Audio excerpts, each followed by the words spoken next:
morning, ladies and gentlemen. Welcome to our second session of this conference and seminar. Welcome again back to everybody and to our online members this morning, and a special word of welcome to our state and government officials who join us remotely to listen in on this and also participate in discussions.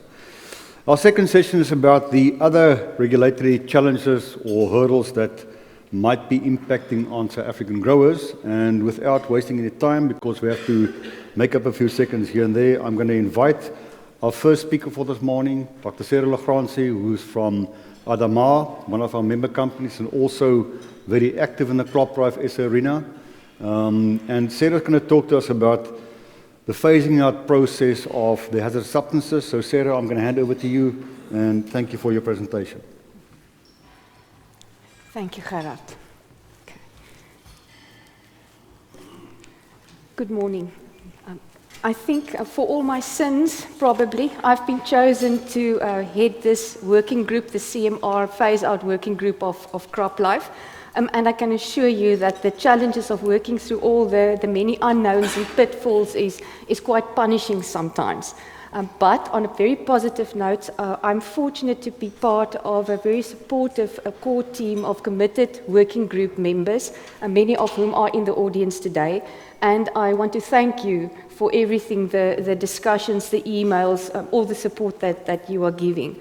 I believe that with our collective contributions and our insights, we will be able to find workable procedures to these challenges that are ahead of us to create workable solutions for the phase-out of the chemicals.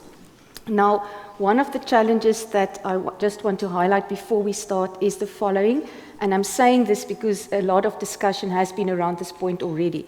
Ideally, when phasing out substances, the authorities should provide clarity about what the substances are that are being phased out and what is the process. In this case, this information was not provided, and this is why we established the working group. We didn't get the info, so now we have to generate it ourselves. Therefore, also keep in mind that this is a work in progress. I'm merely giving you some background on what we've done today, up to date, but the rest of the details are being figured out as we progress together. I'm going to focus on the following things today: the why, what, and when regarding the CMR 1A and B working group. Now, this means we're going to look at the reasons for establishing the working group, the processes that we are following, and timelines as far as it is within our power to predict anything in terms of time and the future. Before we start, I think it's just very important to understand the bigger picture and just take a few steps back and look at a few concepts. First of all, where do the CMR fit in the bigger picture? Now, agricultural remedies are hazardous by nature. We all know this due to their attributes related to physical health and environmental hazards. And if we look at the health hazards particularly, there are many. We all know about the acute oral dermal inhalation toxicity, skin and eye irritation, all those acute tox tests that we also need to take into account when registering our products. Skin and respiratory sensitization, and then, in bold, carcinogenicity, mutagenicity, and reproductive toxicity. So this is where CMRs fit into the bigger picture. And because it is hazardous, chemicals are hazardous, it's critical for us to provide information on these hazardous properties to protect human health and the environment during the handling, the transport, and the use of chemicals. And this brings me to the GHS. So I think this is also important to say because the GHS will feature again in our discussions as we move along. Now, a few decades ago, the conveying of all this information and the classification systems, each party in the world had their own system running basically. But in 1992, the United Nations said, together with a group of experts, we cannot continue like this. We need a harmonized system. And this is where the globally harmonized system for classification and labeling, the GHS that we're all talking about, has come into being. Now, the aim of the GHS is to establish a single worldwide system to classify and communicate on the hazardous properties of our chemicals. And also the system is based on the physical health and environmental hazards of the chemical. Now, having said all of this, let's come back to CMR. So we've mentioned that there's substances that can be carcinogenic, C, mutagenic, the M, and reproductive toxic, the R. These attributes are of specific concern to us because they could have long-term and serious effects on human health. Other than maybe the acute toxicity test that we've spoken about, these CMRs are a bit different. And under GHS, the CMRs are classified into 3 categories, and this is also important because we keep talking about 1A and B CMRs. So there are 3 categories. Category 1A, these are known human carcinogens, mutagens or reproductive toxicants. And this is largely based on human evidence, this classification. The second category, the 1Bs, are presumed CMRs. And this classification is largely based on animal studies. Then the category 2 products, which we are not talking about much this morning, is suspected CMRs. And this is based on evidence from animal or human studies, and it's not sufficiently convincing yet to place them in category 1A or 1B. So we are going to focus on the category 1A and 1B this morning.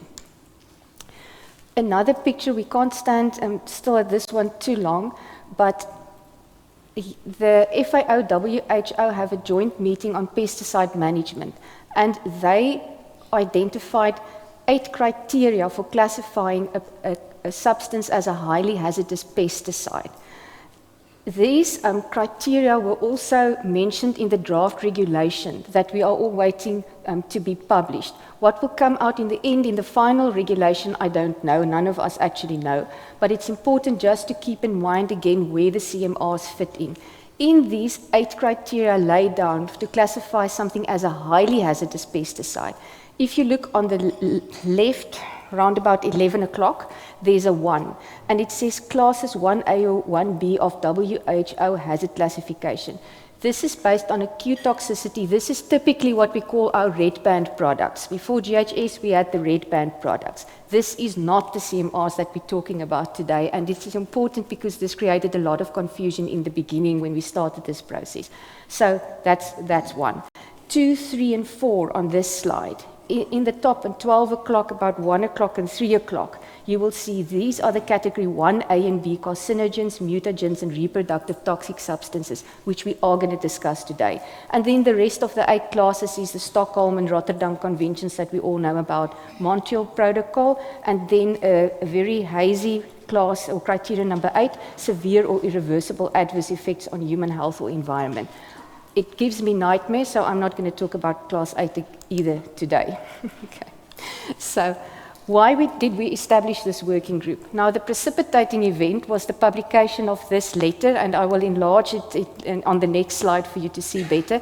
But on the 14th of April, the registrar of Act 36, the registrar from this point forward, published this letter or circulated this letter to CropLife, and then which was circulated then to the members. I would like to focus on the text in green at the bottom. I've underlined a few things I think we just need to be aware of or consider. First of all, the registrar says the letter is to inform you that he intends to prohibit the use of CMR, active ingredients, and their formulations. So this, again, I highlight because it has been a point of debate. There is still some processes to follow legally before these actives and the formulations are actually banned. It needs to be government gazetted and so forth. I'm not going to talk about the process today. There are other parties dealing with that. But just note that this is an intention to prohibit. And then the other point that I want to focus on is the 1 June 2024. This is important. 1 June 2024 is just around the corner. We all know how time flies. So when we saw this letter and we realized that we don't even know what the CMR 1As or Bs are in South Africa, what does it mean? We understood that we had to do something ourselves, because if we wait for 1 June 2024 and we do nothing, the date will arrive, but we will be left with nothing in our hand, and maybe then these substances are just banned without us having looked at the consequences ourselves. So on 21 April, CropLife circulated a letter indicating to its members that we need to establish a working group to look at the matter, and there are a few points that the working group need to attend to. First of all, we must indicate the substances and agricultural remedies that are likely to meet these CMR 1A and B criteria. Like I indicate in the italics, we don't know. We are in the process of finding out. We did not know at that point. We had to do something to find out what we're dealing with. And this is why we have to do that. Then we have to identify the specific crop pest combinations that will suffer major impact from the phase out of these CMR substances. And again, if we don't do anything, we will not know what the impact is, so we set this process in motion. And then also needs to be done is assessing the availability of suitable alternatives, and where not available yet, we have to propose mitigating measures so that we can get through this process without just losing these chemicals. Some of the speakers earlier this morning also mentioned the fact that we have to make sure that we have alternatives in place. This is a process that's a phase-out process or a transition process that needs to be managed. It can't just happen one morning when you wake up. The purpose of all of this is, first of all, to inform the registrar of the possible negative effects this phase-out will have on our tools in the toolbox. And also, these risks that we are facing could be short or long-term risks to growers. We don't know yet. We're assessing that. It could be risks to the production and the marketing of our products, and also pesticide resistance. If we take out a lot of tools from the box, what are we left with to manage resistance, for instance? So we must also be able to propose suitable mitigating measures to the registrar to minimize the impact.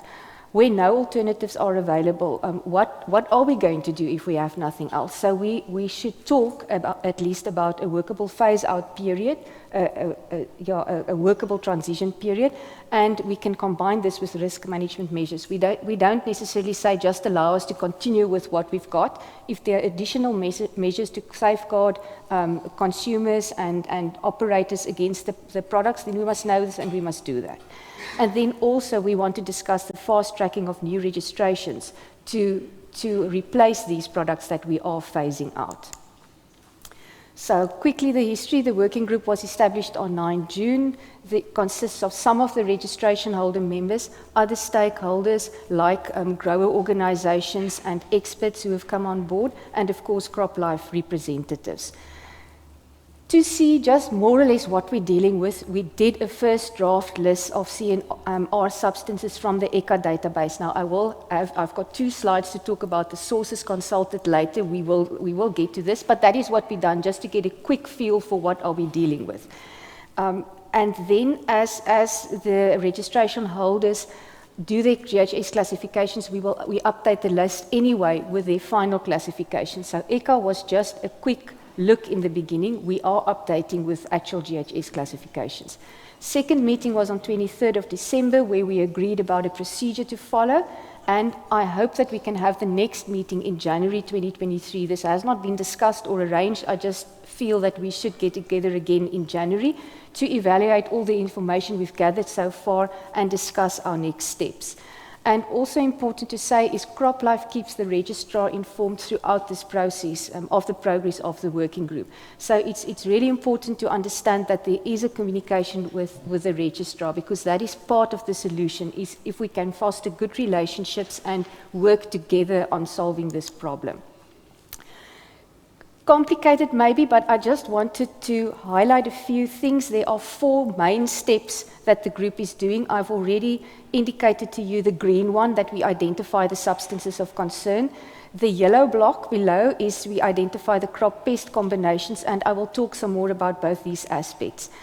Then once we have identified the essential uses, let's say for instance we see that mancozeb cannot be lost for the use of in certain crops for certain targets, then the suggestion is that we put together a subgroup consisting of the registration holders that actually want to motivate and support this motivation to maintain a certain substance for a longer period, and put together science-based evidence to bring a motivation for the longer phase use of a product.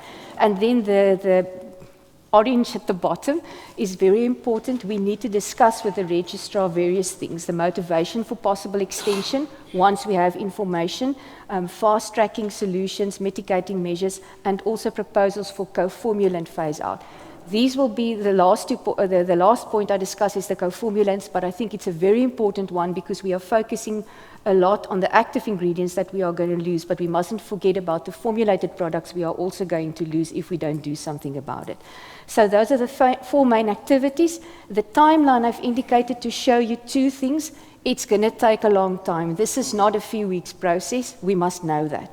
And the processes will be ongoing way into 2023, I believe, for at least the green, the identification of substances of concern, and also the identification of crop pest combinations that are under risk.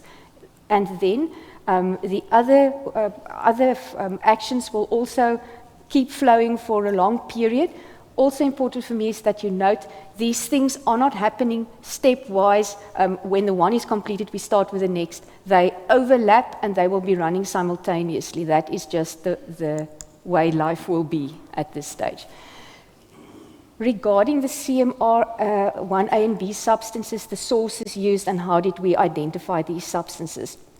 I think the second bullet I want to start with, the information sources to be used in South Africa for GHS classification of remedies have not been formally specified by the Registrar of Act 36. We know that. The GHS classification is done according to the guidance of the Purple Book, the manual for GHS classification. And this also, to my knowledge, does not specify or require a specific information source. The Purple Book does not say you have to use ECHA and you can't use anything else. So this is basically what I'm meaning here. So various sources of information can be consulted for GHS classification. And very important, it is the responsibility of your expert that is doing your GHS classification to consult reputable and relevant sources and interpret the information when they do the classifications to say something is a CMR 1A or 1B. That is up to that expert, or if you are the expert yourself. You must make sure that you do it correctly and with the right sources.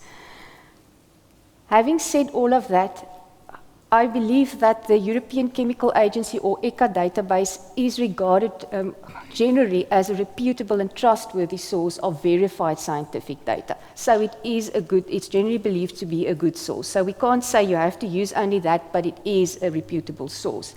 And also it is being mentioned in some other regulations and declarations related to other government departments. It's just a point that I want to leave. Some other people are already talking about ECHA. So for this reason, because ECHA is a reputable source, we did the first draft of our list just using the ECHA database to get a quick answer. The list of active ingredients and co-formulants is being refined as we get feedback from registration holders that are participating about their classifications. And I can tell you, most of it is actually still in line with what we saw first round in the ECHA database.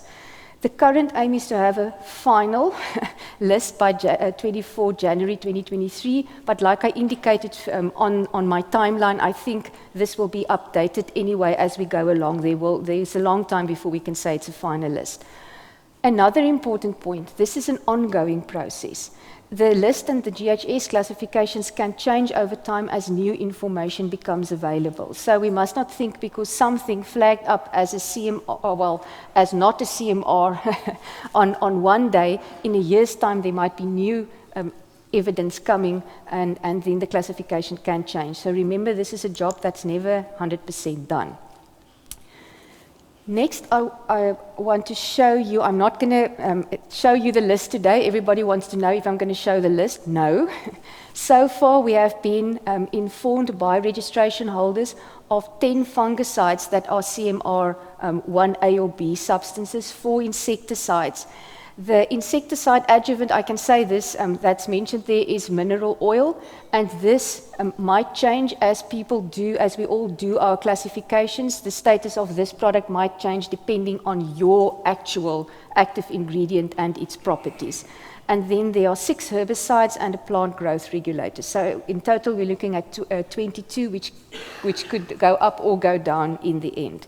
Substances reported so far. Oh, I forgot to say the co-formulants at the bottom of the second table, 14 of them.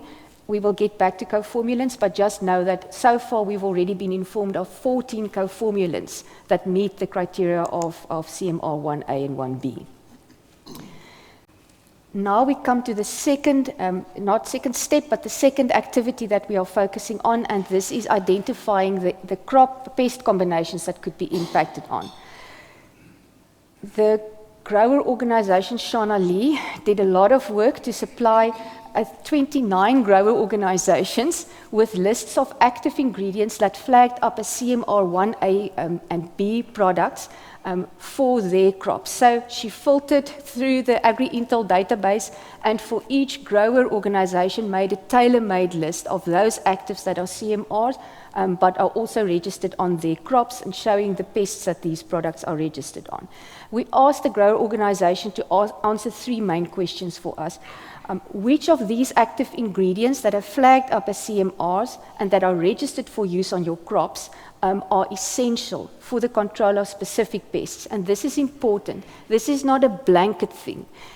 We went through a long exercise, a very detailed exercise with hort crow, for instance, and we had to stop at every single pest or disease that was registered for a certain active and determine whether something might be relevant to codling moth, but it's not necessarily relevant to bollworm control. So this is the level to which we have to identify the risks so that we can find suitable mitigating measures.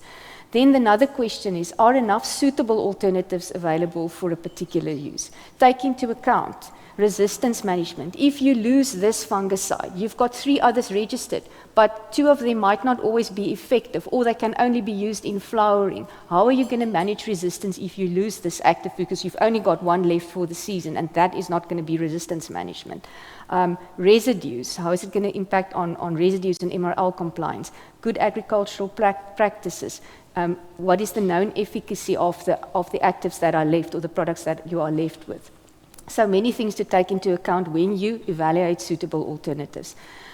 If not enough suitable alternatives available, we also asked for the organizations to give reasons for possible extending the use of the active products. We don't want a short answer to just say, yes, it's essential. We need you to think a bit more and tell us why it is essential. Because what is going to happen is this information is going to go to a subgroup who will look at, put together a proper motivation to maybe extend the life of a certain active for uses on certain crops and pests. And we need all the information we can get from you to do that bit of the work properly. So we have received feedback so far from 10 organizations, and thank you very much, everybody that participated. We really appreciate that. A number of essential uses have been identified for specific active ingredients and crop pest combinations. So I can tell you already that there are quite a few uses that we will have to look at motivating or putting plans together to keep these uses alive for at least some time until suitable alternatives are found. Now we get to the third point, and this is establishment of subgroups. I mentioned that we now have information on certain actives where grower groups have already indicated we need to give motivations for prolonged use of these actives in certain settings. So now a subgroup, we envisage that a subgroup is put together for every active ingredient that needs to be motivated. And the aim is to complete a science-based comprehensive motivation for the extended use of specific combinations. The participants in the process will be all registration holders that wish to maintain their registrations of a particular active. If we say active X has come out of the evaluations as something that needs to be maintained, but you know that you are not going to support this as a registration holder, you're already replacing this active with something else in your portfolio, you can choose not to participate in the subgroup, but then again, you cannot use the information generated by the subgroup to extend your label or keep your label registered and in use. So everybody who wants to keep their specific labels in use need to participate in these subgroups. That's the takeaway message. And a further point to note is when we motivate for certain uses, it means that most probably the other uses that are not essential on these labels will fall away. We have not discussed this with the registrar, but that is the idea behind this, is what is essential stays and what is not falls away. Again, this point in green is important to mention because a few people have brought this up in the working groups, that we draw on information and experience from other countries. Other countries have gone through similar, not necessarily the same situations as we are facing now, and there's a lot of information to be drawn maybe from their experience. And also we need to consult with experts on relevant aspects. This work group can't just consist of a few registration holders trying to think of everything. We need other people to help us to do this. Last 2 slides is co-formulants, and this for me, this scares me actually more than the phase out of some of the actives sometimes. So we need to propose a realistic period for phase out of the CMR1A and B co-formulants in our formulations. If a suitable new formulation is available, and the change in formulation is less than 10% or 10% and less, this is regarded as a minor formulation change, and no biological data is required. This is basically a paper exercise, a huge paper exercise most probably, but you don't have to spend time on field data. Of course, I would like to verify anyway that the new formulation works in the field, but I can do that in my own time. I don't have to present that results to the registrar. So this is if you can get a new formulation ready-made from the shelf, and the change is 10% or less, then you'll be okay. If the change is more than 10%, this is regarded as a major formulation change, and biological data needs to be generated. So field trials and most probably also residue studies need to be done, and this takes time. So keep in mind that this is not going to be a 1.5 year phase out necessarily. The other situation is even worse. If you don't have a suitable formulation available, then you will have to develop a new one if this product is very important to you. And I can tell you, we have started to do this investigation, and it will take quite some time to develop a new formulation and test prototypes and manufacture the test product that you need to do your field trial work if necessary. That could easily take 1.5 to 2.5 years. If something goes wrong with the first prototype that they make for you in the lab, then they have to start over. So don't bargain on the fact, if people tell you it's going to take 6 months, I've got a new formulation for you, be scared, because it's probably not going to work out that way. If there's a major formulation change, you need to do field trials and residue studies. When I did this slide, I said 1 to 2 years, but I think it's actually 2 to 3 years. So this was a very short period. Let's say it's 2.5 years and 1 to 2, 3 years. We're looking at over 5 years maybe if things don't go very smoothly. And then there's submission of registration, the waiting period. We are hoping that we can negotiate a fast tracking, but I'm just saying this is my hope. I'm not saying this is going to work. So the registrar will be requested to fast track the registration of new formulations as well. In conclusion, I always have to be positive, so I say there is hope if we all stick together and we do our bit, and we will get through this. But it is a challenge, and know that if we don't do our homework, we will most probably suffer big losses. Thank you.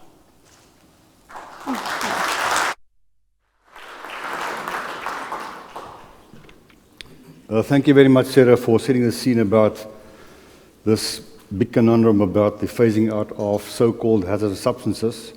And you heard all the work that's been done, and again from our side, from CropLife, thank you to all the participants in that. But the backup question is, if we have to get rid of something, can we bring something in its place? And that is why we called on Professor Andre Jooste from University of Stellenbosch. He's an agriculture economist, and his previous time when I met him was Potatoes SA, to give us an idea of what is the impact of regulatory environment in our country on getting that new backup technology in behind something which we have to get rid of in the next couple of years. So without any further discussion, I'm going to hand over to Andre. Thank you, Andre.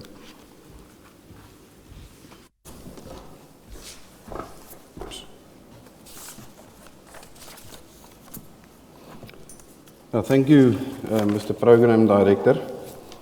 I don't think I'm going to give all the answers that you seek. I had a number of discussions with some of the colleagues that's also present here in the room to try and figure out what is in that list that Sarah spoke about, because you need that list so that you can quantify. So I'll rather talk about more broad points and use a broad paintbrush as far as policy pointers are concerned, because I think what we heard this morning is that the issue of configuring policy is critically important. So I'll try and highlight some of those issues. I think, and Tracy, you will probably agree with me, if you go back a couple of years, it was actually a rare occurrence that agricultural economists share a stage with colleagues of this nature of a very specialized, on a very specialized topic actually. And earlier this year I also had the privilege to share or participate in another forum where it was mainly agricultural economists, but there were soil scientists also present during that conference, and they made a huge contribution to the thinking about the economy of all of these things. So the point that I'm trying to make is we are trying to solve very complex problems, multidimensional problems, and I think from a policy point of view, it then also becomes critically important that we get all the various disciplines that can contribute in one way or another to solving those complicated problems. It's not one-dimensional, it's multidimensional, and hence we also need to approach it in that particular manner. So I'm not going to spend too much time on this slide, but I'm going to cover a whole lot of issues just to create perspective. I think perspective is vitally important, and as an economist I'm going to focus on more on the monetary issues, and that's also the key message that I have today, is that we need to look at some of the monetary issues pertaining to the environment that we're in. So, but let's start with the context. So what this slide, or the first, this graph on the right-hand side shows you, is the production index for various different regions. Africa, there you can see since 1992 an increase in 139%. The EU, only by 10.65%. South Africa, 96% increase in production according to the index. The US 40%, and globally we're at 80%. And the reason why I chose 1992 is because that was the McSherry policy directives in the EU, where they started moving away from market support to direct income support. In other words, they changed the way that the subsidies or the support to the European farmers are being applied. And that was also the first time where some environmental obligations were put on the table. And so subsequent years in 2013 and the 2020 proposals for the 2023 to 2027, that is actually where the European Green Deal and the Farm to Fork strategy started to feature quite strongly. So I think it's just important to understand the timelines, but also the other important story is the growth and productivity in different regions in the world, and that is obviously due to a number of factors. So if we just look at the EU specifically, they've got a small-scale nature of their farms, much smaller than what we, for example, have in South Africa, where they are all very reliant also on the subsidies, and we will have a look at that just now. There was in the previous session, there was mention of the non-adoption and the resistance to GMO crops. Also due to a number of factors, a relatively poor adoption of precision farming technologies, mainly based on the scale of their operations. So one can arguably say that compared to what we see on the graph, a relatively lower productivity in the EU, and yet one can also argue, are their farming practices environmentally friendly or unfriendly, based on their farm structure. So let's have a look at pesticide use globally. So on the slide you can see right there at the bottom is Africa. Second from the bottom is South Africa, followed by the United States and then the European Union, and then right there at the top is China.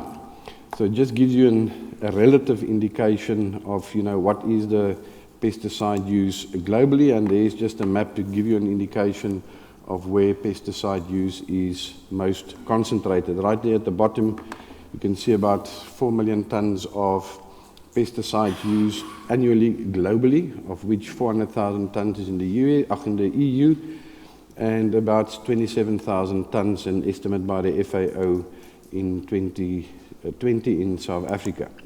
So maybe just to have a quick look at the fertilizer industry. So there you can see fertilizer use in sub-Saharan Africa well below 20 kilograms. You can have a look there at the EU, right there at the top, over 140 kilograms per annum. South Africa is below 80 kilograms per annum. And then on the right-hand side, you can see that in Western Europe, fertilizer use have been declining over time. Northern Europe, more or less sideways.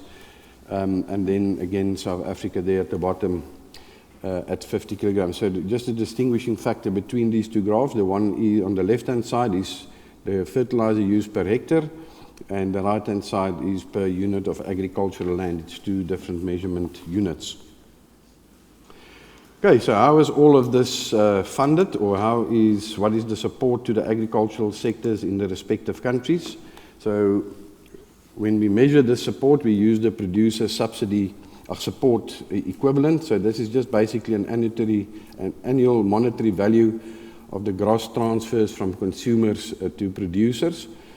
So you can see there, although the subsidy, the PSE for the European Union has been coming down quite significantly, it is hovering around about 20% of gross production value in the European Union. The US is around 10%, and then right there at the bottom we see Brazil and South Africa. So the relevance of this slide will become clear once I get to my last slide. So this is just the percentage. So we're comparing 5% versus 20%, but I think what is critically important is that we actually have a look at the monetary value. So the PSE in terms of monetary value, there you can see South Africa right there at the bottom, basically moving sideways, and you can see right at the top is the European Union. So in terms of monetary value, the support to the agricultural sector in the EU as well as in the United States, as an example, is far, far more than what we have in South Africa. If you look at the general support, services support, that is support provided in terms of R&D, infrastructure, training, all of those activities. Again, South Africa is right there at the bottom, whilst our countries that we compete with and to where we export our products are right there at the top. So there's a significant difference in terms of what government support our farmers receive in South Africa versus those farmers in the EU, and for that matter also in the United States. Okay, basically this slide sums up what we have already heard this morning, but I think what is also important is that we need to understand where all of this comes from. So if you look at the citizens in Europe, very much environmentally conscious and where they prioritize the environment, 70% in Germany, 65% in Italy, 59% in France. And so we see an increasing dominance of the green parties in the legislature in Europe. In other words, people that's driving the policy direction within Europe. So this is coming from the citizens of Europe who is electing these people into these positions. And from there we see the European Green Deal and the farm-to-food strategy. We've already discussed the proposed declines in fertilizer and pesticide use. Also the area under organic farming that is proposed. I'm not going to discuss all of these items. And then again, very prominent in all of these plans is how are we going to finance this? And there are various different programs that the EU will use that they could potentially use to finance what they envisage to do through this plan. What we also heard this morning, there is a lot of uncertainty still. So on the one hand, the uncertainties is a problem because it doesn't really guide us to what the EU is exactly planning to do. On the other hand, it presents a huge opportunity for us from a policy point of view and from an organizational point of view to say, but we have a gap here to form a proper policy statement, similar to what Lindy mentioned this morning, is what is the South African policy directives as far as this is concerned. These figures were also mentioned this morning, and I think it's also just important to understand that there's also internal EU resistance towards the farm-to-fork strategy, which is understandable if you see what the potential impacts of all of this will be. So if you look at the farm-to-fork strategy, I'll come back to that point. What struck me is that word just transition, and I'll make some mention of that again later. And then we have already spoken this morning about the mirror clauses, and also that the EU will enforce all of their different trade and sustainability and provisions into the trade agreements that they are currently negotiating. Okay, so I said I'm going to focus on the money. So if you look at this particular slide, between 2010 and 2014, it basically costed the company $286 million to bring a new product to market. And then if you look at the next, the table at the bottom, you mentioned some timelines earlier. Between 2010 and 2015, the average time to bring a product to market was in the region of 11 years. So what is the monetary interest of all of this? So that if you're investing close to 290 million rands, it takes you about 12 years or 11 years to bring it to market. You need to consider what is your returns on investment going to be after that particular time period. So if you start bringing new products into South Africa, what is the returns on investment going to be within the context of your policy environment? So there's certain implications that we need to consider. What is the protection of business information given these huge investments? If you have a non-optimal regulatory system, that could potentially jeopardize investments in new products in your industry, and it can also be stifling new innovation. So I think these issues was also mentioned this morning, that it is critically important to do this. The other complication is that when you have your large research-based companies, with these huge investments that are required, they will probably will focus on your bigger crops, like your citrus, your grapes, potatoes, and cereals, and where you have a lot of other crops that could potentially be introduced, like your berries, like products like vegetables, they could fall by the wayside in terms of the investment that is required. And if you put all of these issues together.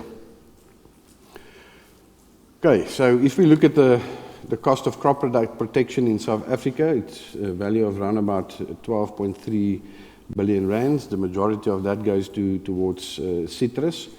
And then your biopesticides industry is about 19% of this total cost being spent on biochemicals. So this slide is just saying, there are certain chemicals that are under risk, and there's certain industries that are most at risk. The issue here is, you spoke about integrated pest management this morning, so it just complicates the whole issue of integrated pest management. And I didn't really understand this situation fully until I started working for Potato South Africa to understand what is the problems as far as chemical use is concerned when it gets to potato production. So it opened up a completely new world to me. The other issue that was briefly mentioned this morning is the whole issue of our emerging commercial producers. To just put it in context, if we look at our statutory levies that's collected by the National Agricultural Marketing Council, about 600 million rands annually is spent on the transformation of the sector. So that money being spent there could potentially put that money in risk if we don't sort out the issues that we need to address. So if you look globally, about over 600 active ingredients that are available. This graph at the bottom gives you an idea of the number of new active ingredients introduced per decade, and the graph just below that is actually per year. So the number of new products or actives coming into the market is actually declining, and you should probably see an increase in the new biological markets. So I think it has an issue that pertains to what choices do you have left if lesser and lesser new actives come into the market and you remove other important actives that are in the market. So this is an issue that needs to be discussed and is further explored. The end result is, if we take a really low road scenario, is we're looking at our farmers losing their competitiveness because they don't have access to new products, and which is one of the causes could be due to long regulatory processes. The unintended consequences, obviously, of this is loss of farm labor. We could see the lack of or slower rate of bringing new technologies into South Africa due to uncertainty.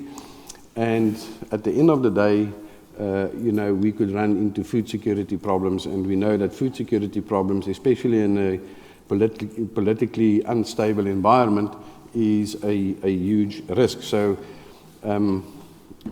being I don't know whether I should say an optimist or a pessimist. Do you know what's the definition for a pessimist? It's an optimist with experience. But in any case, so let's go to the next slide. So, have there been initiatives by government to address the issues? Yes. In 2010, there was already some activities or initiatives taking place, where a review of the Act 36 took place, and the suggestions that was gazetted by government was that there is changes that needs to take place. In terms of the objectives of this government gazette, was that an improvement in the legislative framework is required to basically protect South Africans, to ensure that South Africans are protected in terms of health and environmental risks. I'm not going to read through all of those. The fact of the matter, a lot of the issues that has been addressed over the last 2 years are mentioned here as the issues that needs to be addressed. And I think if we look at the fourth bullet there, increased transparency, access to information, and improved public participation, I think we're seriously making some movement there, and that will come on the next slide. I think the other encouraging issue that we look at this government gazette is that it calls for public participation. In other words, the PPP, where government and the public sector, and the private sector actually works together. And this was also then included into the strategic plan of the then DAF, which is today known as DALRAD. So progress in terms of all of those objectives, I was not able to determine how far we are in terms of targets and target dates. The SAFE initiative, I think, is really a huge step in the right direction. I put there up TEAM. You know what TEAM stands for? Together everybody achieves more. And if I look at the outcomes in the document that was signed and the areas that is addressing in terms of communication, the management systems, the human resource capacity, registration process, legislation, registration tariffs, as well as training, and you look at the document. I'm not sure whether this is a public document yet, Rod, but it is an absolutely well-written document. And the wish is that when we take that document, and what was encouraging to hear this morning, Rod, is that government and the private sector has actually signed this document. So it means there's commitment to achieve the action plans in that document. And that is great. That is actually what we want to see. Sometimes we tend to be, or when people comment on certain environments, we tend to feel that we are victimized, if that is the right word to use. That is really not the intention when we say something is in need of improvement. So it's not necessarily wrong, but given the changing environment in which we are, and where we need to address certain things, it is important that we then work towards and work together to address the different challenges. Then we have are you sitting in a different way because my time is finished, Gerard? I thought it's a subtle gesture that I should finish. But then we have the Agriculture and Agro-Processing Master Plan. So in this plan, the issues that is being addressed by the SAFE and government initiative is also being addressed. So there's two really critically important policy documents that specifically state what needs to be done at the end of the day. So let me just present you with another dilemma briefly. So these are all the different acts. So we've been talking about Act 36. But these are all the different acts that interlink or could potentially interlink with each other with regards to issues being discussed within the European Green Deal and the Farm to Fork strategy. So the question is, how are we going to harmonize all of these different policies? And it actually requires expertise and manpower and a lot of people that needs to engage to harmonize all of these policies. So we're not even talking about harmonization in the region or harmonization with EU policies. We're talking harmonization of South African policies that are in one way or another talking to exactly the same type of things under the European Green Deal. So just to complicate stuff, then we have some new bills that are currently at Parliament that brings in a new dimension in the way that we will actually do our business. In other words, this is the environment that determines, or the documents that determine how we do business, the rules of the game. Then we have the European regulations, and they have their own policies, the Chemical Strategy for Sustainability, the Zero Pollution Action Plan, the EU Soil Strategy. And then the question is, but if we harmonize our policies internally, how do we align it with that of the European Union? And then in addition, we have our international conventions, the IPPC, the OIE, and Codex Alimentarius. And then, just to put the cherry on top of that, we have our voluntary and private standards. So this is a huge task that we have to address. Otherwise, we're going to see some problems for ourselves in the future. And we, like I said earlier, we have the opportunity now. We have the opportunity now. So I'm nearly finished. So this is just a policy process. So I'm not going to go through the detail, but you can see sometimes, and that is some of my experience, is that we sometimes approach policy in a haphazard way. But this diagram shows you there's a clear starting point and there's a clear ending point. And you need to follow these steps very diligently to make sure that your policy is implementable at the end of the day and empowers your industry. So given my lack of time, I will not spend too much time on this. So in an ideal world, and I think just for the audience, those of you that are not involved in policy processes, this is how we all would like it to be. You go through all of those steps and boom, bang, you have your policy in place and everybody is happy afterwards. This is how it really works. It's a back and forth process. And that's why all stakeholders need to be on board from point number one, or from step number one. And that's why step number one on the previous slide is critically important, because that is where you ideate what you actually want to achieve, and that determines who needs to be on board and what will be their contributions throughout the process. I'm just going back one. There's an important issue that I just need to mention. If you look at right at the bottom of this particular slide, it says co-creation. And that is what it's all about, co-creation, not one-dimensional creation of policy. And that is something that we actually need to get right. So here's my summary. I said I will ask a question. So I've been struggling to actually figure out what does the word a just transition mean. And I think once we understand what the word means and what is the intention of that word, it will also clear our minds, because at this stage it's not 100% clear, at least from my vantage point, when we look at the Farm to Fork strategy. Will the EU stop what they are doing because we say that there are certain risks? No, they will not. They will go ahead. Yet there are many uncertainties, and it's been highlighted this morning.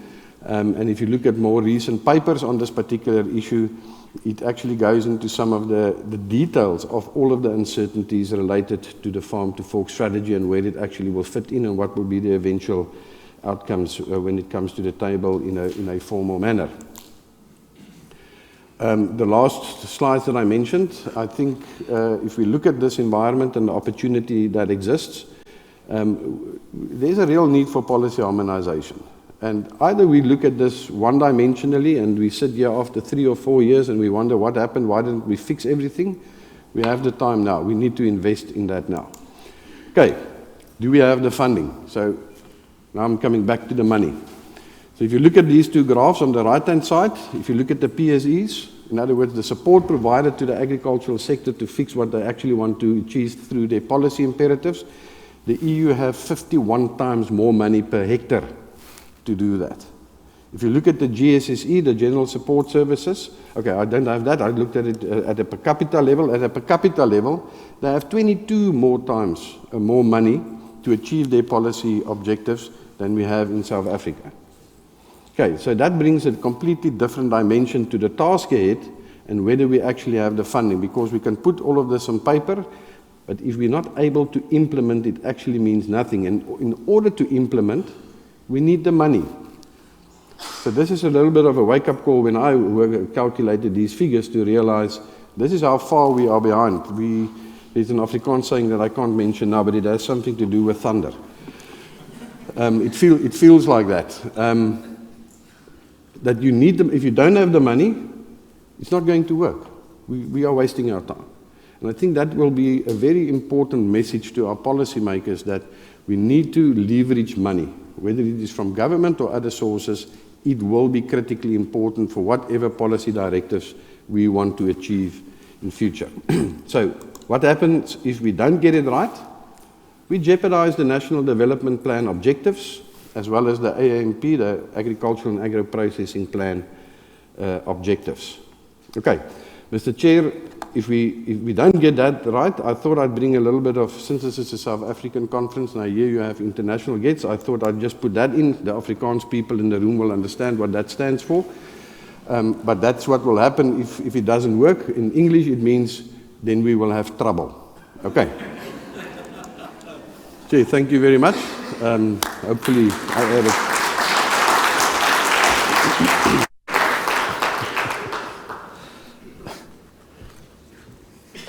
Andre, thank you very much. It was not only very informative, but also very comical, I think, towards the end. But that's especially unique South African flavor in the last slide.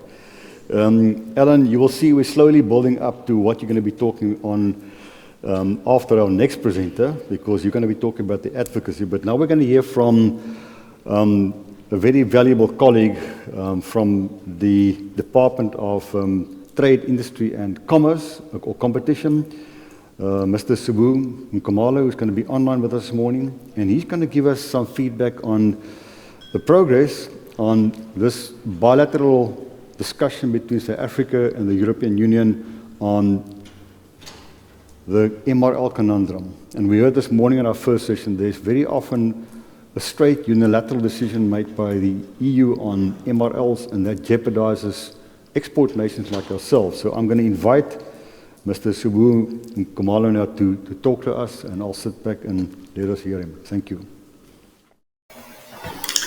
Thank you, Program Director. Hopefully I am audible that side. Definitely for me is to first thank the CropLife South Africa for inviting the Department of Trade, Industry and Competition to this timely and a very informative conference. Definitely today I will just provide a brief report in terms of the European Union regulation on import tolerance regarding the maximum residue level for clothianidin and as well diamedoxygen, of which are pesticides in or on certain products. Definitely, who we are, we are the department, and then within that department there is a branch called Industrial Competitiveness and Growth, and under that branch as well there is a directorate, and in that directorate is responsible for the work of technical infrastructure in South Africa on matters related to standardizations, technical regulations, metrology, accreditation, and conformity assessment procedure. In the context of South Africa, The basis of this work emanated from the 5 legislative instruments, and on this point, my apology, I will want to add to others legislation perhaps that will be required to be considered for harmonization as per the advisory of the previous speaker.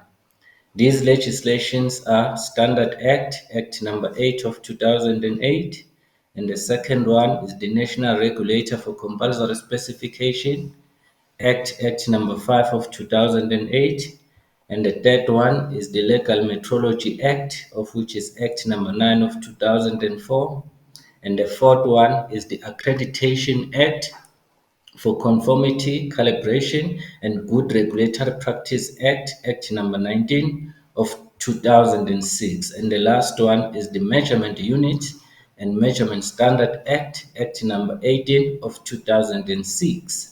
These legislative instruments thereby establish South Africa's quality infrastructure system composed of 4 entities, and these entities are South African Bureau of Standard, of which is commonly known SABS, and the second one is the National Regulator for Compulsory Specification, of which is known as the NRCS, and the third one is the South African National Accreditation System, of which is known as SANAS, and the last one is the National Metrology Institute of South Africa, of which is called shortly NMISA. The oversight of this legislative and policy management of South Africa's quality infrastructure system resides with the DTIC, of which is the Department of Trade, Industry and Competition, under the directorate of which is called the Technical Infrastructure. Also, the directorate, including the Directorate of Market Access for Trade Policy Division of the DTIC, looks after the work of technical barriers to trade, which is one of the important pillars for market access. Today, I am requested to provide the feedback regarding the CropLife request to intervene on the matter related to the European Union on import tolerance for the 2 substances. It is important to indicate that South Africa considered the request and resolved on a 2-pronged approach, where first we provide a written comment to the EU and thereafter embark on obtaining a bilateral meeting with the European Union. The first approach, we have written the comments where we have filed on the 2nd of September, and the European Union has confirmed the receipt of our comments in relation to the measure on import tolerance regarding the maximum residual level for 2 substances. However, the response in this regard is yet to come from the European Union, of which I will address it later on in my feedback. Thereafter, we have tried to secure a bilateral meetings with the EU. At this stage, the EU is reluctant to meet on the matter, of which I will explain it later on why they are in that position at this stage. So, however, we are optimistic that we will meet with them because we want to formally meet with them so that we have a strategic approach on the proposed measure that they have on the MRS.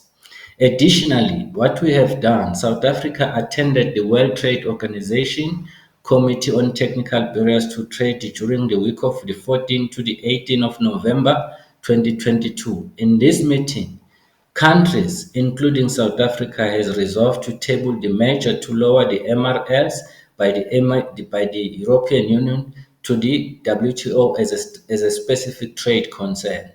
These countries are Kenya, United States, Japan, Costa Rica, India, Vietnam, Australia, Indonesia, Brazil, Canada, Paraguay, Uruguay, Mexico, Colombia, Peru, Brazil, New Zealand, Argentina, and Guatemala. South Africa's approach to this specific trade concern was structured in the context of a clarity-seeking question to enable us to have a bilateral engagement so that we'll have a strategic approach on the matter at hand. Our approach in this regard is that we appreciated that the EU notified the committee regarding the proposed measure to lower the MRLs for 2 substances, And also South Africa understand that the EU intends to address the environmental concern of global nature, namely the decline of the pollinators worldwide. South Africa also shared the EU's Commission's goals for food systems transformation and the commitment to address climate change, biodiversity loss by continuing to pursue more sustainable and resilient food system. However, South Africa recognized that countries have unique sustainability objectives and challenges. Amongst other related climate changes, South Africa has high pest and disease pressures due to the combination of heat, humidity, and moisture emanating from different weeds, pests, and fungi. Addressing these opportunities or challenges require the use of diverse methods, tools, and technologies to sustainably meet the world's growing demand for food, feed in the face of climate change. South Africa promotes more sustainable and good agricultural practices and food system that emphasize the best mix of tools and techniques to achieve a more sustainable production depending on countries' varying location, scales, and environment. South Africa noted the lowering of MRLs for two substances expand the scope of the existing MRLs regulations beyond the consumer protection to cater the environmental consideration. The proposed measure of the lowering of MRLs for two substances will have adverse effect on agricultural and agri-food exports to the EU.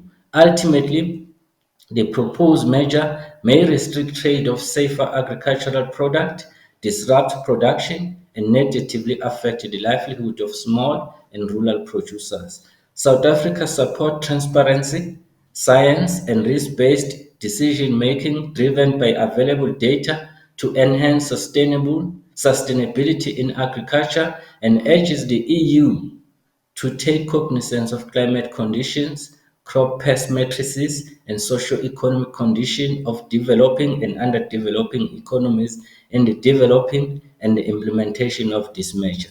Additionally, South Africa requested clarity in the following technical questions. First, is that confirmation if the regulation is enforced, the MRL will decrease to 0.01. If not, what are the applicable product-specific levels? Confirmation that the EU has banned the use of the two substances in all applications, including the use in the permanent greenhouses? If not, will this product also have to adhere to the new MRLs? Since the EU has implemented the ban on the outdoor of the use of the two substances, what alternatives are used in the EU and what was the cost implications to the farmers? The regulation includes one of the statement, of which is 5.1. It says that in order to meet the needs of the international trade, applications for import tolerance for two substances may submit the pursuant may be submitted pursuant to Article 7 of the Regulations number 396/2005 and should provide relevant information to demonstrate that the good regulatory practices applying for specific uses of the active substances are safe for pollinators. In this regard, what is the process to be followed and what is proposed as a turnaround time? And I believe South Africa in this clause we can actively engage with the EU and find an amicable solution so that we prevent the adverse effects to the export that are exported to the EU. A chairperson or a program director, ladies and gentlemen, this is not going to be an easy. We shall continue to secure a bilateral meeting with the EU, and the EU is committed to provide a comprehensive report to all the questions raised in the WTO TPT committee. And also, we are optimistic that we're going to meet the EU before the March meeting, of which is planned by the World Trade Organization for the regular meeting. And this regular meeting will continue this work item. And once we have full detail as to say what the EU will do in this work item, we will definitely provide the necessary report. So at this stage, what we can confirm is that the discussion on the matter at the government level is underway, and also we want to take on board what has been presented by the speakers, particularly one item that talks to perhaps finding a way to have a policy that will address the pollinators and then present evidence to the EU and using the clause that I have just presented today. And also, we are considering to have a policy position that will have an element of reciprocity in the aspect of both export and import in the related matter. So, Chairperson, on that note, I would like to submit that report for your consideration. Thank you very much.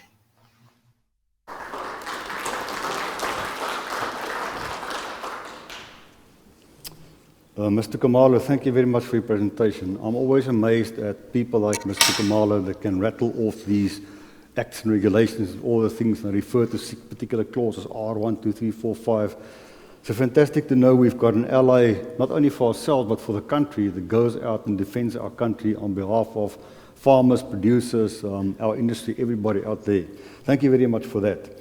So, having heard all the stuff in the first session this morning, and what we heard from our first three presenters in this session now, it comes to the point on how do we get ourselves known to the European Union?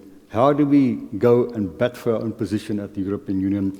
And that is why we invited Dr. Alan Hardaker, who's an advocacy and I don't want to use the word lobbying, but he's an advocacy consultant with a lot of experience, a couple of books behind his belt, and keep on publishing them because it's such an important topic on how do you actively advocate for certain positions. And he's going to give us an idea of what do we need to do and what more can we do to go and bat for our position against the European Union. Alan, I'm going to hand over to you. Thank you very much.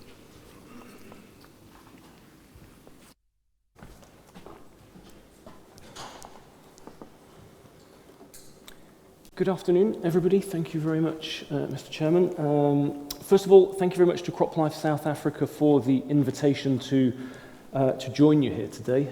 Professionally, I think this is a very exciting challenge. Personally, I last set foot in South Africa 20 years ago, so it feels like it's been far too long, and I'm very happy to be back.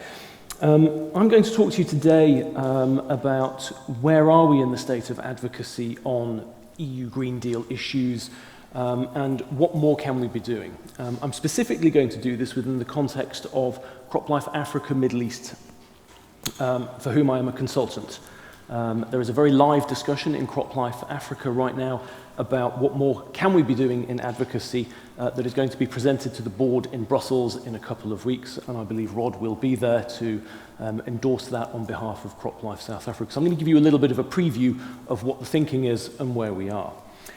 Secondly, I'm also actually going to try and answer some of the questions that I see have already popped up today. So I see there was questions about has the boat sailed? The answer is no, not entirely.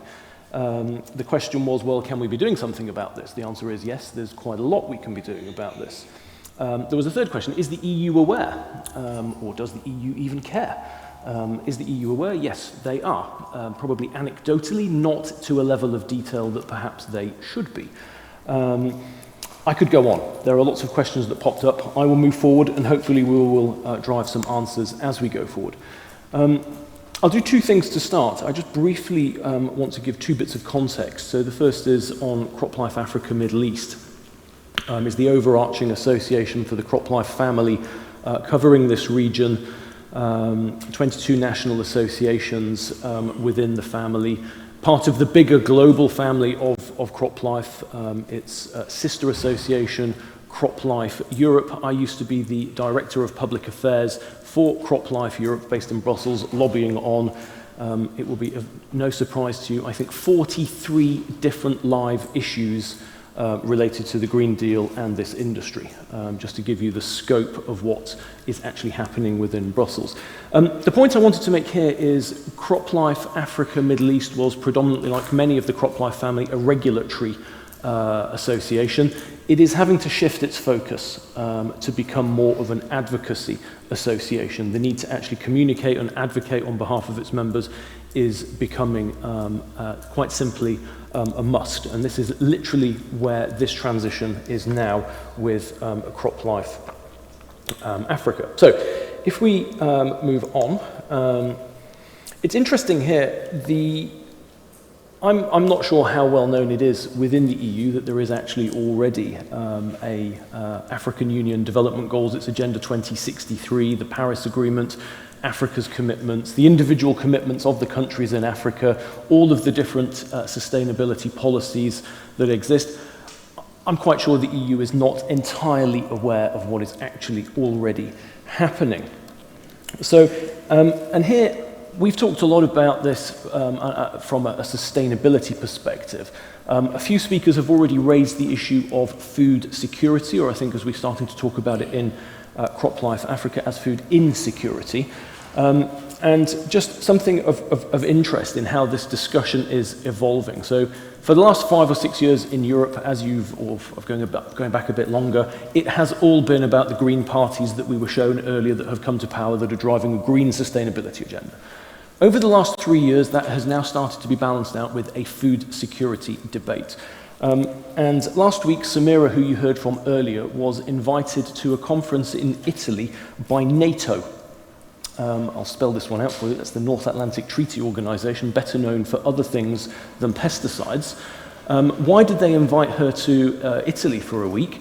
Well, they have, which was a surprise to us, they have a very large policy unit who are tracking global instability trends, and they are highlighting what they believe is one of the biggest drivers of potential global instability in 2023 onwards is food insecurity. And they wanted to gather key stakeholders from key parts of the world, which included CropLife Africa as a representative to discuss, okay, what is their view of the situation, what are potential solutions, and quite interestingly, how can they, as NATO, get involved to help this process? So 2 conclusions from that week. Food security is absolutely their priority and a shared priority of many others. And they see that our industry has a key role in facilitating solutions. Now, I say this not just because it was quite surprising, but B, I think it gives you a sense of some of the potential advocacy partnerships and the surprising partners that we could now be working with in 2023 to get this message out in a way that will have a lot more resonance than it would have perhaps before.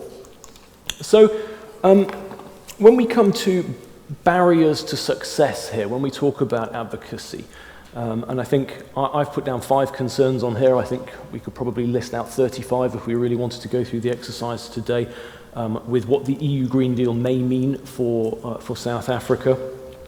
What I would like to focus on here, the EU Green Deal, we talk about it as if it's a policy, as if it's something that's fixed in time. The EU Green Deal is actually almost a philosophy of activism.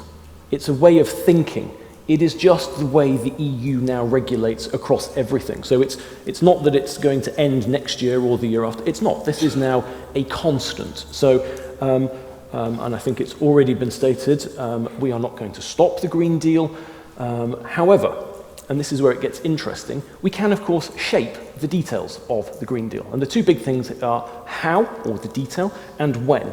So in terms of when, we look down here in sort of the major uncertainties. Obviously, the timing is key, and also the communication of timing. So I think there's a lot of scope to work with the EU on when things happen. And then also how. Now, when we come to the how of what we can do in the advocacy space here, it's not the principles. We're not trying to debate with the EU the principles because, quite frankly, you would be wasting your breath. What you can do, however, and where there is opportunity, is when we come down to the level of certain actives, where there is cases to be made.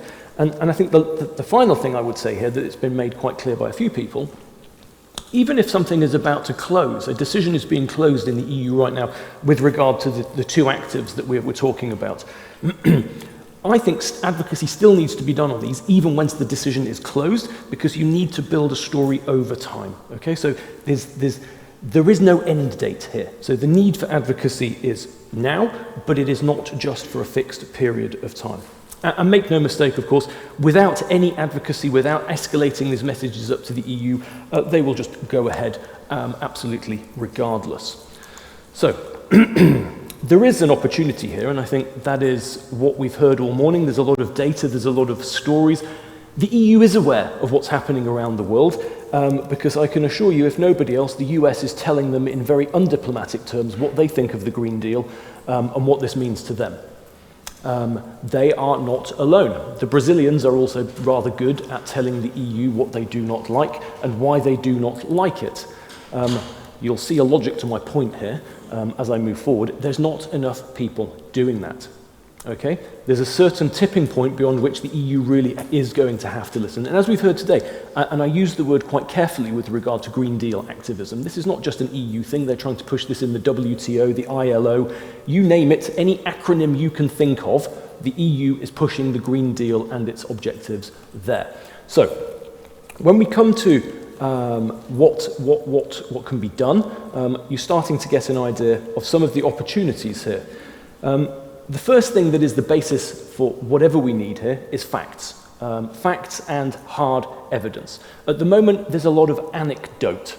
Okay? There's a lot of anecdotal situations. There's been some very good work with farmers from predominantly Kenya who have been very active in Brussels, giving what I would call more anecdotal information about what would happen to them and their individual farm. It's very human, it's very humanizing, it's very engaging, but it lacks a sort of scientific edge that I think is very important in the EU.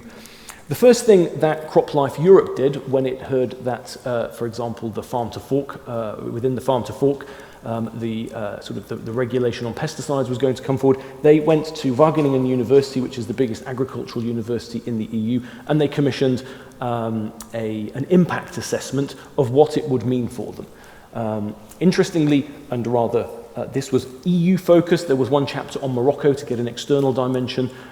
Outside of that, the USDA has done some very good studies on the impact of the Green Deal and what it would mean globally, not just on the US, but there is a real lack of substantive data on impact. So that is the first, that is the basis. Beyond that, I think now the second thing is link to food security and what this means. So what does this data mean for X country, for South Africa? What does that then mean potentially for food security? And then what comes next is we need to sew this together with what is coming up in other countries. Because alone, we could do all the great work possible here out of South Africa, but that's still going to be a rather lonely voice when it comes to dealing with the EU. And here, there is actually good news. There are some informal and actually becoming really rather formal coalitions who are, they're not labeling themselves as anti-EU Green Deal, that's diplomatically incorrect to do so, but they are promoting alternative sustainable solutions. And this is the US, the Canada, and the Brazil. These are the leaders of these initiatives, and again, they are crying out for one thing, more support. We want more allies, we want more voices, we need you to speak with us, and especially if we can bring in different perspectives. And here there is real clarity that together a difference can be made. So to try and make this a little bit more concrete, so how can we do this? And now a little bit, what is CropLife Africa thinking of for 2023? So the first thing it's thinking of is actually how do we get more of this research off the ground? How do we get the research that's required? At the moment, looking at priority countries, the priority countries in Africa at the moment that CropLife Africa has identified are Kenya, Morocco, and South Africa. So how do we support getting the right research data? Unfortunately, relatively quickly, we don't have 3 years to do an academic study here. I'm not saying this is quick and dirty, but it has to be done within a relatively short period of time. Ideally, this will be country by country. We want to understand a little bit, has already been discussed here today. What's actually going to be lost, and what would that mean in South Africa? To identify some of the horizontal items that every country is suffering from. And I think Rod sort of flagged earlier about some of the plans for CropLife Africa. That means we will be going to Kenya, we will be going to Morocco, we will be working intensively with the local CropLife organizations to understand how we can better get this data and the stories out. So that's the first bit. The second bit then is we need to give visibility to this data and to this story. Even with what we have now, we need to give it visibility and we need to communicate this to the EU, but also to the other countries that I'm talking about. It's almost as important now to hold this. If you were to hold an event on this subject, it's almost as important to hold it in the US and Canada to rally those allies and come together as it is to hold it in Brussels. And of course, as I mentioned earlier, we're discovering new partners such as NATO who are open to doing coordinated events with CropLife, with the CropLife group in 2023. And I can only imagine that will be very impactful. Part of this then, and where CropLife Africa is looking to go, is to try and help coordinate a little bit of this, coordinate the outreach, coordinate the filtering up of the data and the way that's then executed into Brussels. And then it's not just Brussels, as I mentioned. This is a multi-headed hydra. So there's the WTO, there's the African Union, there's some of the regional bodies who we know have already expressed an interest in being more engaged on this topic. So it's somehow making sure that this doesn't remain isolated, that it's coordinated, and we find the common priorities. This is no small task, I may add, unless that has been lost on anybody here. There is a lot to be done here, but we believe that we need to make a start with this rather urgently. So, in terms of the start small, think big, this is where we're going in 2023, because just to be also very clear, the CropLife Africa army who are dedicated to this is 2 people. So that's why the number of countries is quite restricted. The focus will be relatively narrow to start with, but we hope that this will gain momentum to give a voice to the concerns that you have, aggregated up, allied to those of others, attached to the NATOs and the USs of this world, so that, quite frankly, the EU has to then listen to this in a more serious way to try and drive some of these outcomes. And here South Africa has a key role to play. It has a key role to play in several ways, and we would really look forward to working with CropLife South Africa in 2023, and by proxy, therefore, I guess, with all of you, to try and bring South Africa, and we heard already some of the position papers that are going to come, but there's many other ways we can help South African government representatives. Anything from what we find is very useful in diplomatic circles is a bit of speed dating. Meet your colleague from this country, meet your colleague from that country, they share the same view as you. When you speak, they'll speak. So everything from the small to the big, how we get this up, how we get this going, is exactly what we're looking to do. So I hope that's given you a flavour of where we're trying to go. I would stress from what I've said that this is a plan, this is going ahead. You will hear from us through CropLife South Africa in the new year about how we do this. Hopefully you will see the visibility of some of the events that we'll be looking to do in the region, but also over in Brussels for the region. And I think I really can't stress enough that it really doesn't take much through this group to make a difference. And this is, the difference may not be felt immediately, it may not be felt in the middle of 2023, it may only pay dividends in 2026. That's the nature of the EU, but we need to start now so that we can have this impact. So hopefully I've respected my time. The chair is in an awkward position, so that means I should hand back to you, and I look forward to the discussion. Thank you very much.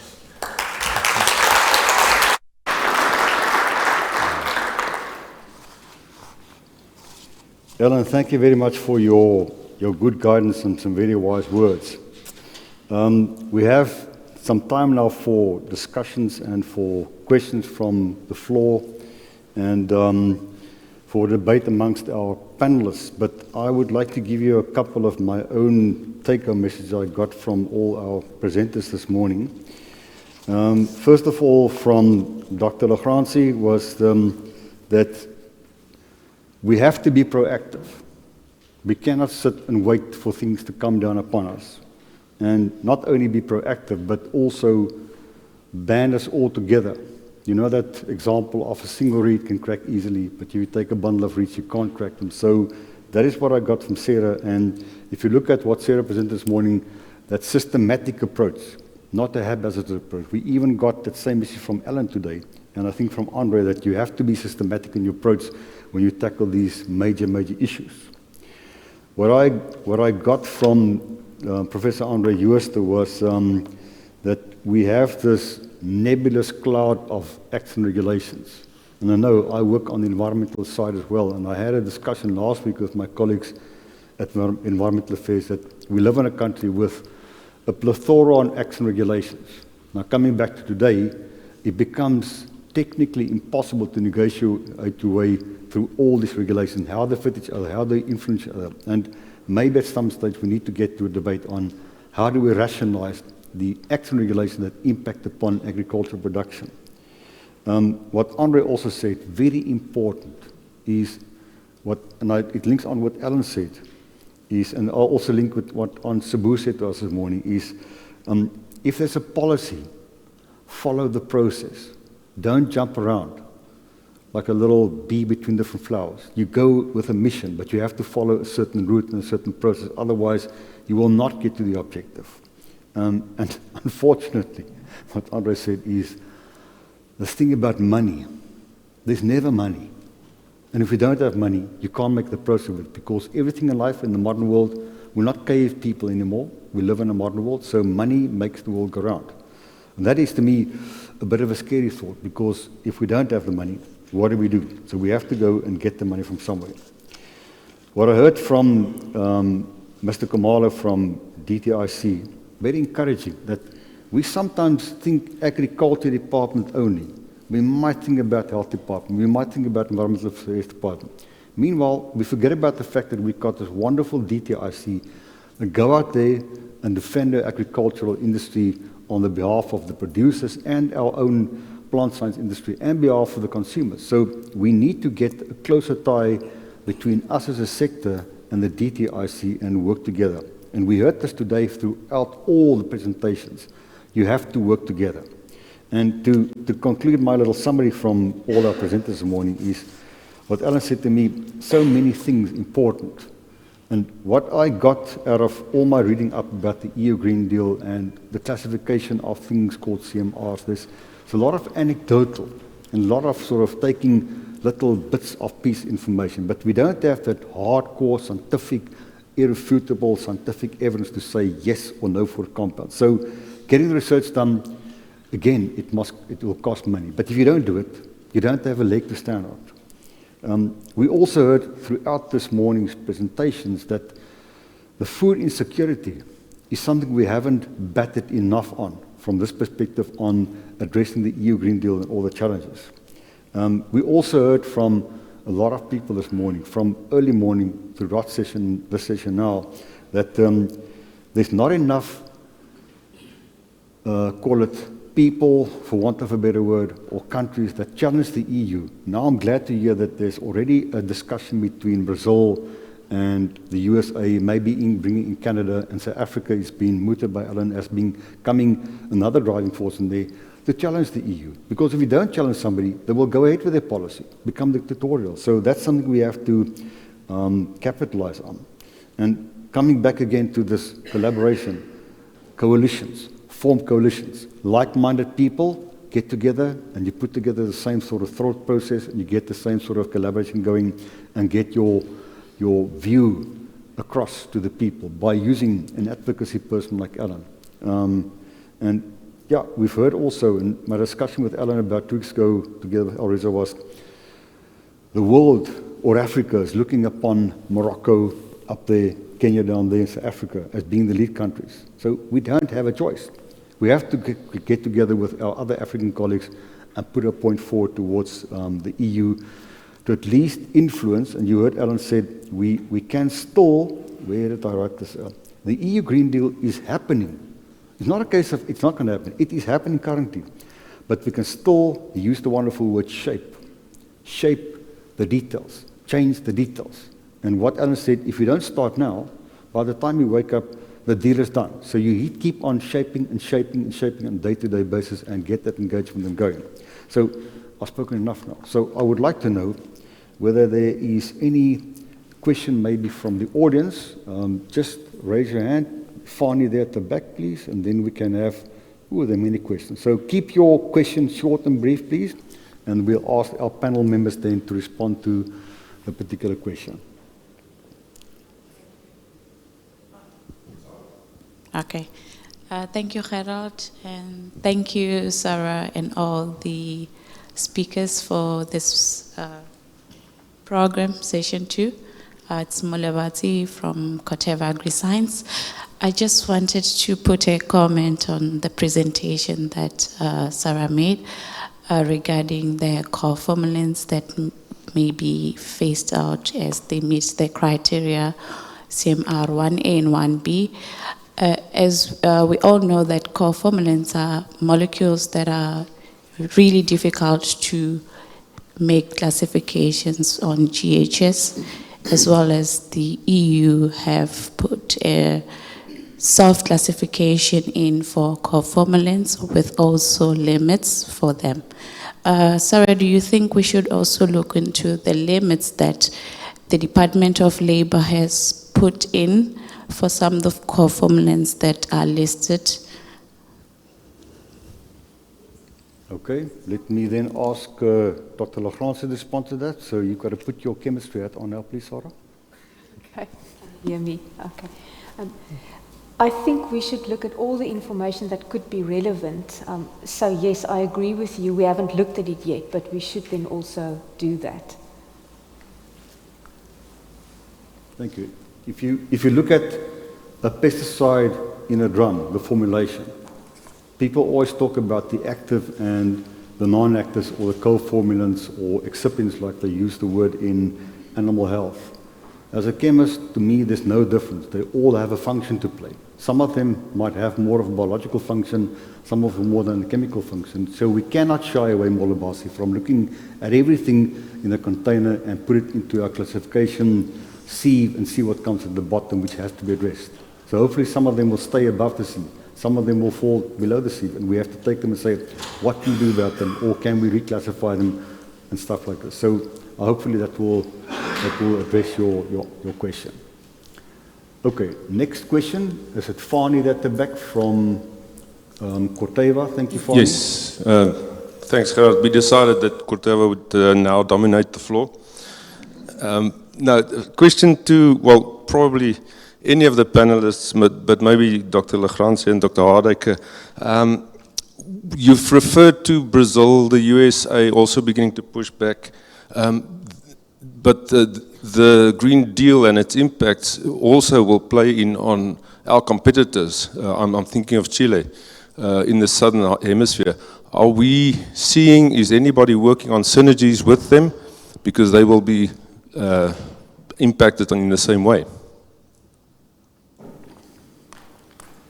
Who can I pass the question on to? Ellen?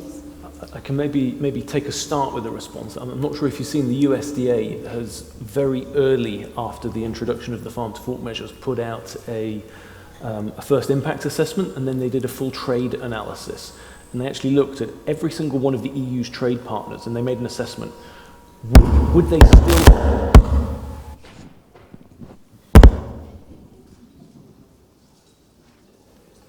Okay, I'm back. No? Yes? Good. They did an assessment of, I think, 37 of the EU's trade partners, and they actually assessed, will they continue to trade with the EU or not, and what would then be by product. So they have done a full analysis of where they think this is going to go competitively. Other people may have done this, but they have not published it in the way that the US has. So when you talk about the competitive element, I think you're entirely correct. It is for 100% for sure that the US is aware of what it thinks that situation is going to, how it's going to unfold, and they will be playing their cards accordingly. Others, I'm not sure, but I completely agree with you. We talk about this in a binary sense, but this is obviously a very competitive environment. So the US for sure, others, my guess, some of them yes, many of them.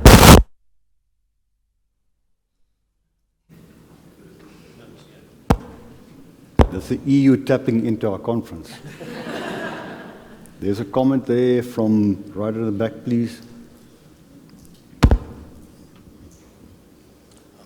Give us your name, please, before you speak. Thank you. Sean Moore, Citrus Research International. Dr. Hardacre, thank you. Very encouraging presentation. You listed major concerns or barriers to success with the implementation of the European Green Deal.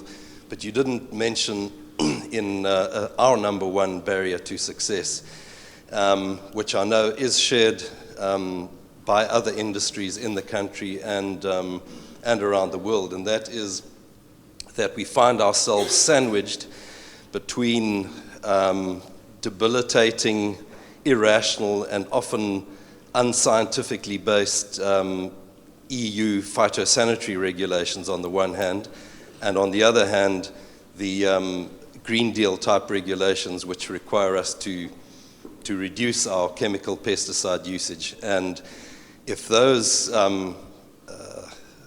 irrational and unscientific phytosanitary regulations are not addressed, it will be extremely difficult, if not impossible, for us to comply with the requirements of the Green Deal. I'm sure Paul Hardman will say more about it this afternoon in his address. Yeah, so if I think I'm going to borrow a slide that you actually presented where you put down that I think here we have, you could pick any number of issues. CropLife Europe was trying to manage 42 different files that would have an impact on the industry. And the European industry was struggling to understand itself what the priorities were. What was more important? Because it could be a headline, the big headline, reduction in a pesticide target, okay? But it was often insidious details in other bits of legislation that were going to be much more painful. So I think one of the things in terms of an exercise of looking at what does this mean for South Africa is what are the priority areas?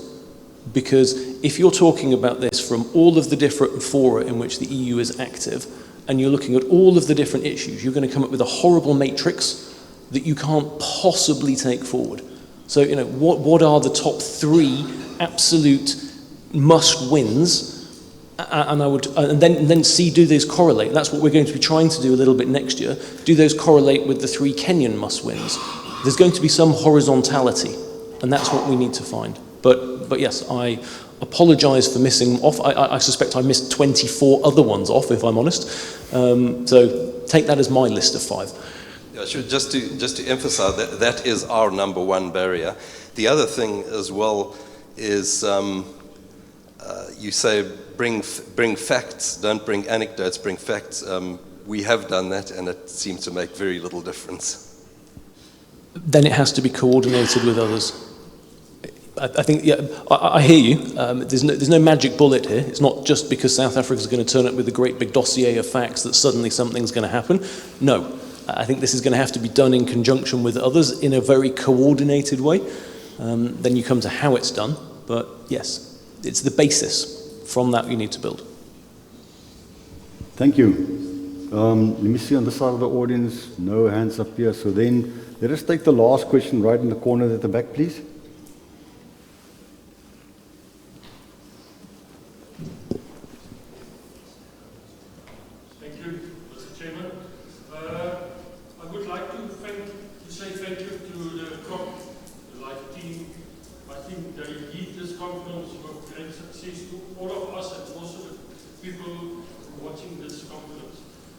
My question here is,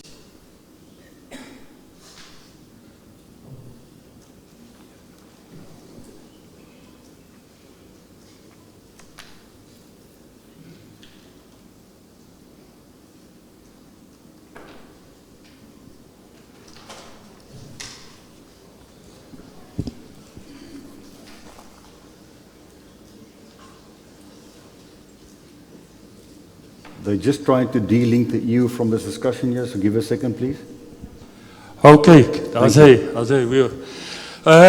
My big question is, before I start, let's take this Congress and we put it in a kind of an umbrella of only focus on South Africa's situation, instead of to see what other countries actually do behind the scenes to make this European deal possible. And in South Africa, as a small role player like me in the holistic agricultural business like seed, chemicals, and also nutritional. As a small role player, the question is this what we're actually talking today possible? And if you look at South Africa economic situations, and I must say, Professor Andre Jooste with his great presentation, actually summarized the challenges and the task what we will have to bring this real world after the unreal world. In South Africa, I think, to get the real world, I think it will take quite a lot of time, and therefore all the role players have to work together to be stronger together. But I think to take these challenges, I think we have to take in consideration that we need everybody in South Africa to make this dream true. Lastly, I want to say, maybe to make this possible, I think we have to bring Tom Cruise and start a new movie, Mission Impossible, with the subject, European Real Deal Possible. Is it possible or not? Thank you. Thank you for that last comment. I think what came out this morning from the very beginning when Rod introduced the Congress to you and right up to now, we've heard a very important thing is that idea of collaborating and grouping yourself together to address an issue. And one of our speakers in the first session made the comment that nothing is impossible. I think it's your mindset. If you have this sort of attitude of standing back and waiting for somebody else to do it, you're not going to achieve the objective. But if you say, we are going to address the issue, we are going to overcome it, maybe we don't have a total win, but if we have an 80-20 type of win, already we won part of the battle, or main part of the battle. And if I may make a concluding remark here, is something that came out of Andre Jooster's presentation, which struck me like a bolt of lightning. We have the advantage in South Africa that our farmers are not used to being subsidized. In other words, they're very innovative in the way they think. And over the past couple of months, I've been onto farms with Elrida, to one of the big young farmers, and the way the guys innovate and think is a massive advantage. Compared to the European Union, the farmers have lived on subsidies for ages, for generations. So they're not innovative. And I think that is something we shouldn't forget. As Africans of nature, doesn't matter which cultural background, we are innovative. So let us use that innovative mindset of ourselves in South Africa and get ourselves together as an industry. We tie ourselves in with our state institutions and governments and parastatals, and we work together to overcome the hurdles of the EU Green Deal. Because we heard again, how many times? It is there. Make a plan to overcome it. And with that, I would like to conclude our session again to thank our participants, very good presentations, and a lot of food for thought, and unfortunately, a lot extra work for us. Now, I'm going to close the session now. A lot more work for us. And Alan threw something at me which I'm a bit scared about. You said South Africa must start doing more work. Man, we're already working hard, but we'll take that challenge. We'll chat to you, and we'll take it forward for the benefit of our industry and our farmers and for the nation. Thank you very much.